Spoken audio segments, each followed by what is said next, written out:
Hello everybody. Today is September, and I think it's the 16th.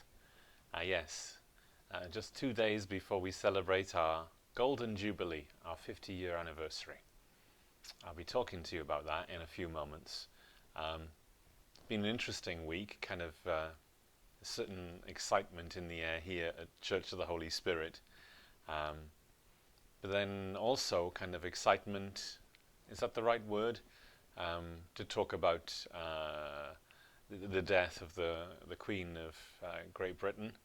I know that I mentioned it last week, but it just came to my mind to mention to you again her passing and in some ways what it means to me.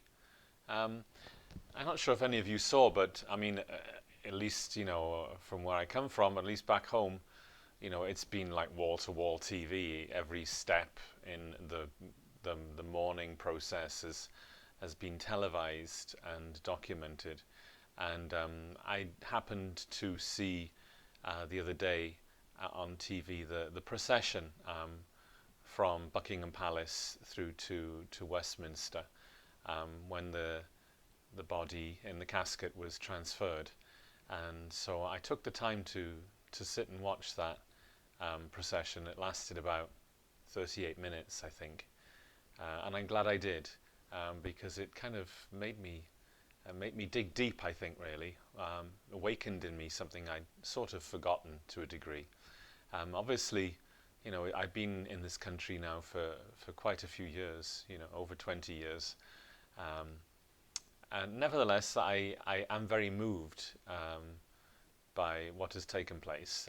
That the monarch of Great Britain has died. She's been a queen for 70 years, and I come from a family of royalists, so we're big supporters of the royal family, and I grew up with it. I think I told you that.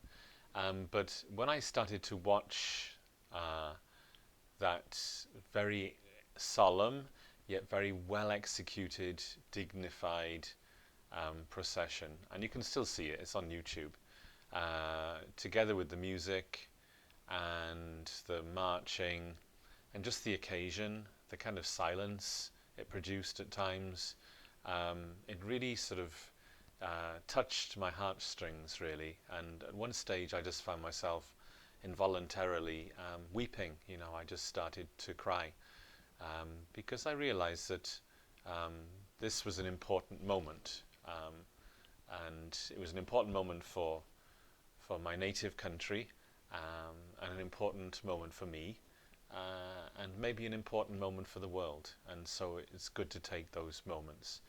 And as I say, I grew up in that tradition.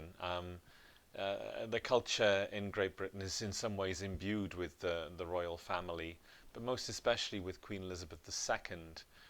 She was almost like an icon before us of goodness and service and duty, all those values which in some ways are kind of like inbred, I think, into the sort of British kind of psyche or mindset to a degree. A lot of it is being built in through the example of the monarchy, really, and most especially through Queen Elizabeth, lasted 70 years.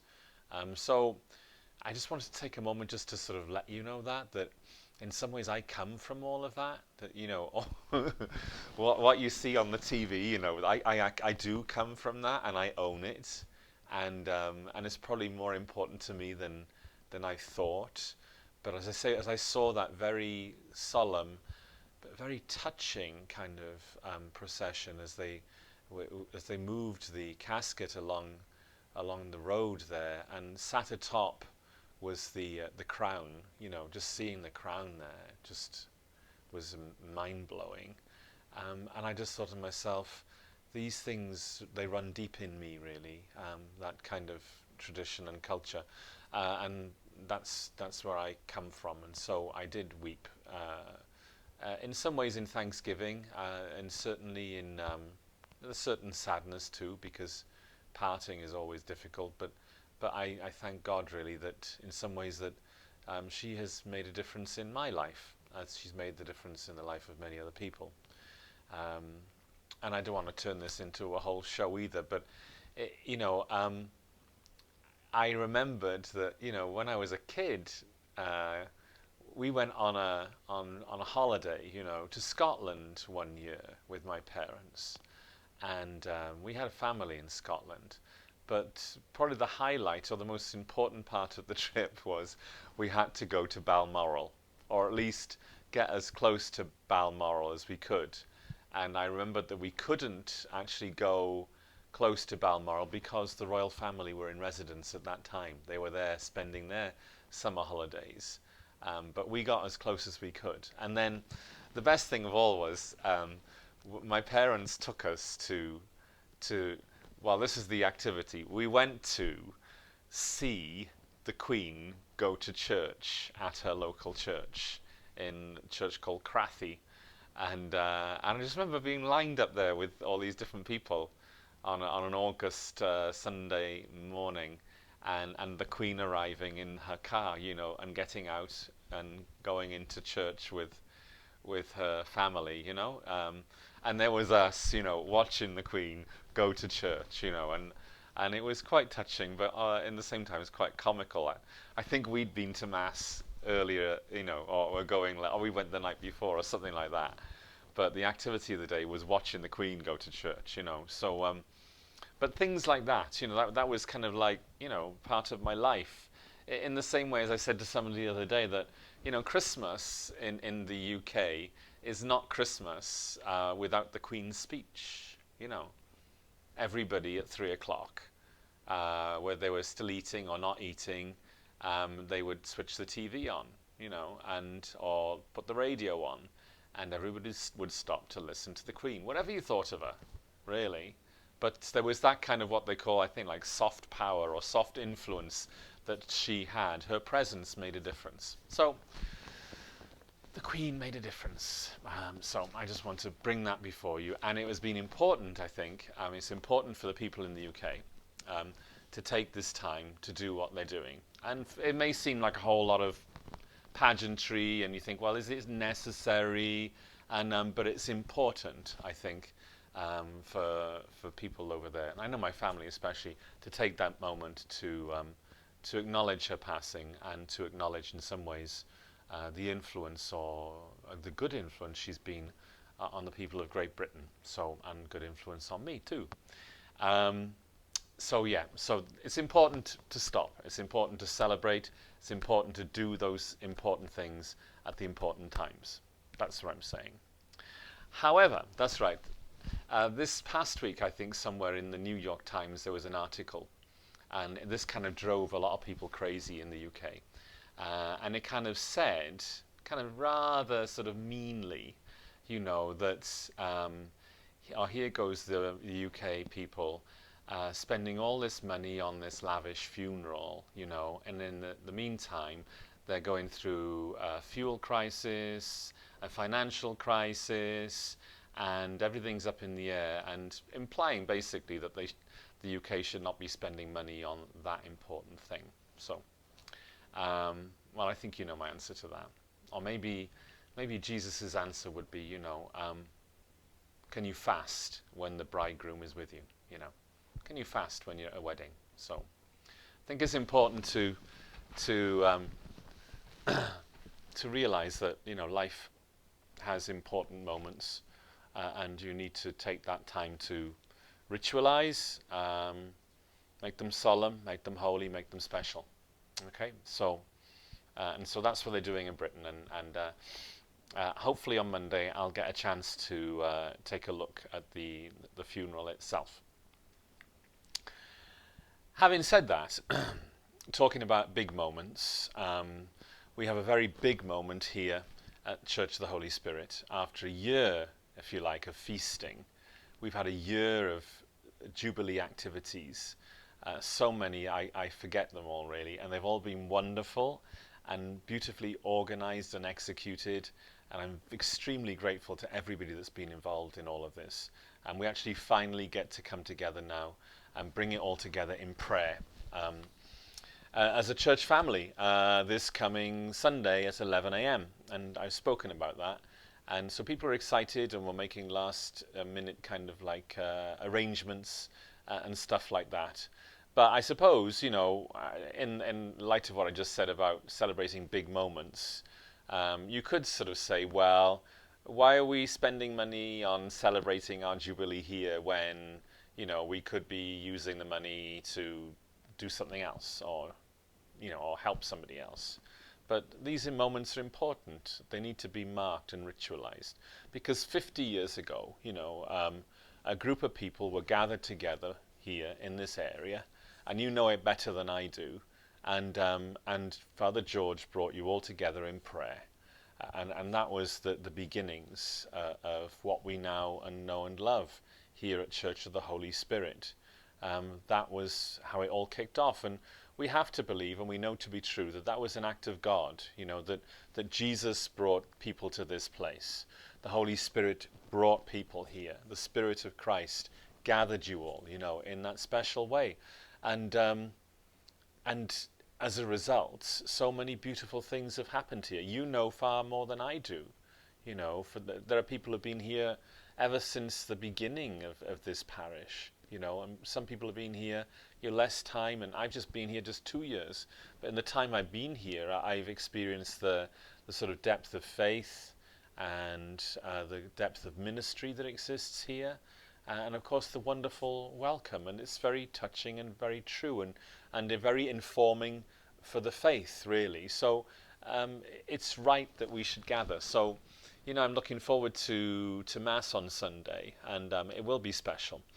And on Wednesday, a couple of days ago, we had a rehearsal, because during our Mass on Sunday we're having a procession of ministries. So like all the different groups or different ministries which are exercised in the parish, a representative from each is going to process up to the altar as music plays and as the choir sing, and they're quite simply just going to bow, with reverence to the altar, and by doing so they will, reconsecrate their ministry, and in a sense it's a way of asking for renewal from the Lord, for their ministry and their service here in this parish. So anyway, we had a run through on Wednesday, and it was lovely, and there's like about 22 different ministries being represented, and they're going to be processed in order, and some will carry items which represent the ministry that they exercise,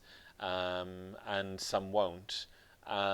Some will do some other kind of action as they get to the altar, indicating what their ministry is. And it'll all be listed and people can follow.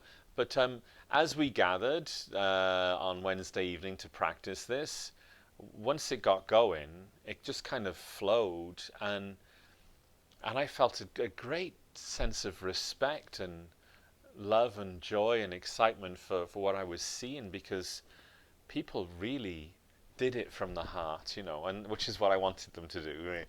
They really did it from the heart. This wasn't a parade. People weren't waving or that kind of stuff. They really were serious in their intent and very heartfelt in what they did, and it was like the most perfect dress rehearsal, if you like, of anything we could have wished for, really. So it really kind of made me very deeply impressed by what's going on here at Church of the Holy Spirit, even more so now, I was, very lucky and very happy to come here just over 2 years ago to be your priest, and but also, what you gave me and you gave to Jonah, my faithful companion, is you gave us a home, when in some ways we were looking for a home, we were looking for a home. And you gave that to us, and so I'm eternally grateful to Church of the Holy Spirit. But in the course of my 2 years, listening to different people who have passed through this place or who've had contact with this place, they express a similar thing, that they found welcome here, or they found refuge here, or they found a place where they belonged, when many other places were like maybe rejecting them, or they felt unwelcome. Here they found a warmth which held them, and they remained. And I know there are different people I've spoken to, in the area who have had contact with Church of the Holy Spirit over the years for the same reason, that they feel they've been touched by the ministry or the love which comes from this place. And I'm not saying that's because, this is the best parish in the whole wide world, but I'm just saying is from my experience of it and the experience of others is that God is in this place. Jesus is in this place, and the Spirit has moved, and it certainly moved 50 years ago to found this great parish, and so it's right. It's right, and as they say in the Eucharistic prayer, it is right and just that we should gather on Sunday, that we should sing, that we should pray, that we should bow before the Lord's altar and ask His blessing once more. It's right that after we've celebrated our Mass, that we should all go outside and have lots of food and drink and sit under a big tent and listen to some music and just celebrate the joy which faith brings to us, the joy which faith in Jesus Christ gives us, because it all comes from Him. The fact that we're able to do any of this is because He's made it happen. So again, in the same way I say about me and the Queen, right, that it runs deep, I know too that for you here at Church of the Holy Spirit, it runs deep, and it's a part of your fabric, part of your being, part of your culture, and each parish is its own world, if you like, its own family, and so it's a great blessing to know that and to be able to appreciate it really and to celebrate it. And so that's what we'll do this coming Sunday, September the 18th, 2022, when we celebrate our 50th anniversary. On behalf of the Church of the Holy Spirit, I wish you a happy Golden Jubilee. You deserve it. We are blessed by it. And we're blessed to be here at this time, an historic moment, and Jesus is with us, and all is well. Be joyful. Keep the faith.